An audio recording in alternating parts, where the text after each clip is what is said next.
Right. सो क्या है हमारे पास फियोक्रोमोसाइटोमा, जिसमें क्या होता है कैटेकोलोमीन्स का लेवल बढ़ जाता है। कैटेकोलोमीन्स कौन कौन से होते हैं हमारे पास? Dopamine, epinephrine and norepinephrine, these three are called as the catecholamines. Okay. Aetiology क्या है? Most common tumour of the adrenal medulla in adults. अच्छा, अगर आपसे कोई पूछे अगर एड्रेनल मेडुला का मोस्ट कॉमन ट्यूमर एडल्ट्स में कौन सा है, so you have to tell them phaeochromocytoma. Okay.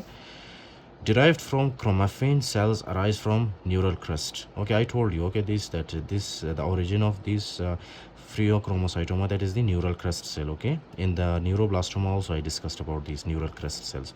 Acha, this is rare, may be associated with germline mutations. Example: neurofibromatosis type 1, von Hippel-Lindau, और रेट म्यूटेशन, जैसे कि man 2A and man 2B में होता है। Right, I will discuss all these conditions okay in the upcoming lectures. Neurofibromatosis type 1 क्या है, von Hippel Lindau क्या है, उसके अलावा MEN 2A MEN 2B, this will discuss, I will discuss in the next lecture. Okay, MEN 2A MEN 2B। अच्छा, उसके अलावा आपने याद रखना है rule of 10। Listen very carefully. 10% जो होते हैं ना फियोक्रोमोसाइटोमा, दे आर मैलिग्नेंट, और 90% जो होता है pheochromocytoma, that is the benign. Okay. 10% of the pheochromocytoma they are bilateral, मतलब इसमें क्या होता है कि दोनों एड्रेनल ग्लैंड्स इन्वॉल्व होते हैं। ओके। एड्रेनल ग्लैंड्स कहाँ पे होते हैं? किडनीज़ के ऊपर। सो इसमें क्या है कि बायलेटरल होता है 10% ऑफ द टाइम, और 90% क्या होता है? यूनिलेटरल, सिर्फ एक एड्रेनल ग्लैंड इन्वॉल्व होता है।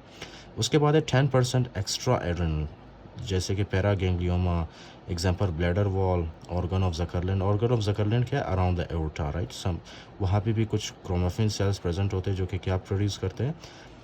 Epinephrine, norepinephrine and dopamine. Right, इसमें 10% कैल्सीफाई होता है और 90% डोंट कैल्सीफाई। इसी तरह से 10% of the pheochromocytoma they are present in kids, and 90% और mostly this pheochromocytoma occur in the adults. Okay.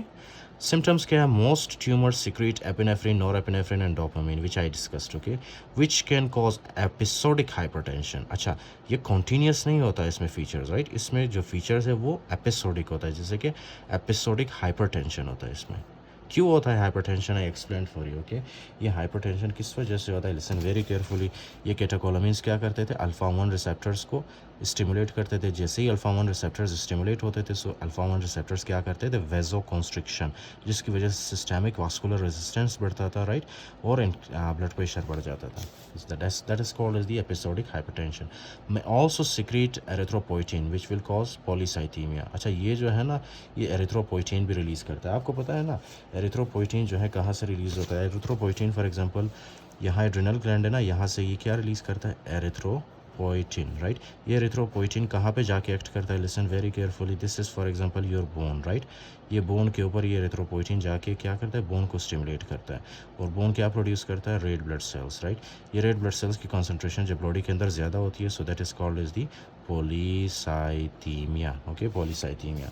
अच्छा, symptoms occur in spells, relapse and remit. Okay, so I told you कि इसमें क्या होता है? एपिसोडिक होता है। ओके, रिलैप्स एंड रिमिट, ये आपने याद रखना है। This is very important. Okay, episodic hyper adrenergic symptoms. अच्छा, इसमें जो सिम्टम्स होते हैं फर्स्ट ऑफ ऑल आपने याद रखना है कि that will be episodic, that won't be continuous. Okay, symptoms में होता क्या है? प्रेशर होता है सबसे पहले, इंक्रीज ब्लड प्रेशर। ओके, क्यों होता है increase blood pressure? I explain for you the mechanism in very detail. Catecholamines alpha 1 receptors को स्टिमुलेट करते हैं, जिसकी वजह से वेजोकॉन्स्ट्रिक्शन होती है और ब्लड प्रेशर बढ़ता है। राइट, उसके बाद है पेन और हेडेक। अब जाहिर सी बात है जब ब्लड प्रेशर ज़्यादा होगा तो ये ज़्यादा प्रेशर वाला ब्लड जो है क्या करेगा? ब्रेन के अंदर जो वेसल्स होते हैं उन वेसल्स के ऊपर जाके प्रेशर अप्लाई करेगा। राइट, जिसकी वजह से वो वेसल्स क्या होंगे? उन वेसल्स में जाहिर सी बात है जो नोसिसेप्टर्स होते हैं, पेन रिसेप्टर्स, वो स्टिमुलेट होंगे और आपको हेडेक फील होगा। परस्पायरेशन किस वजह से होती है? I told you okay that these catecholamines will also go and they will also stimulate the temperature in the hypothalamus. Okay, as a result temperature increase होता है और आपको परस्पायरेशन या स्वेटिंग होती है, पसीना आता है। राइट, इंक्लूडिंग दैट ये जो हमारे पास कैटेकोलामिन्स है ये क्या करते हैं? ये किसकी? एसिटाइल कोलिन की सिक्रीशन को भी ज़्यादा करते हैं। एसिटाइल कोलिन जब ज़्यादा होता है बॉडी के अंदर तो एसिटाइल कोलिन क्या करता है? परस्पायरेशन को स्टिमुलेट करता है। राइट, हमारे स्किन से। उसके अलावा है palpitation. I explain for you ये कैसे होता है पाल्पिटेशन। ये जो हमारे पास है फॉर एग्जांपल कैटेकोलामिन्स। राइट, ये क्या करता है? हार्ट के ऊपर होता है बीटा 1 रिसेप्टर्स, तो ये कैटेकोलामिन्स या एपिनेफ्रिन जाके बीटा 1 रिसेप्टर के साथ बाइंड करता है, जिसकी वजह से हार्ट रेट बढ़ता है और पाल्पिटेशन होता है। Okay, Unpleasant awareness of your own heartbeat is called as palpitation, tachycardia due to increased blood pressure or beta 1 receptor stimulation. Next है पैलर। तो फाइंडिंग में क्या मिलता है आपको, लिसन वेरी केयरफुल। फाइंडिंग में increase catecholamines and metanephrines, example homovanillic acid and vanillyl mandelic acid. Do you remember this, I explained in the first lecture. Okay, तो ये आपको क्या मिलेगा, रेज मिलेगा in the urine and the plasma, दोनों जगह पे, राइट। एक तो आपको यूरिन के अंदर ज़्यादा मिलेगा और दूसरा प्लाज्मा के अंदर।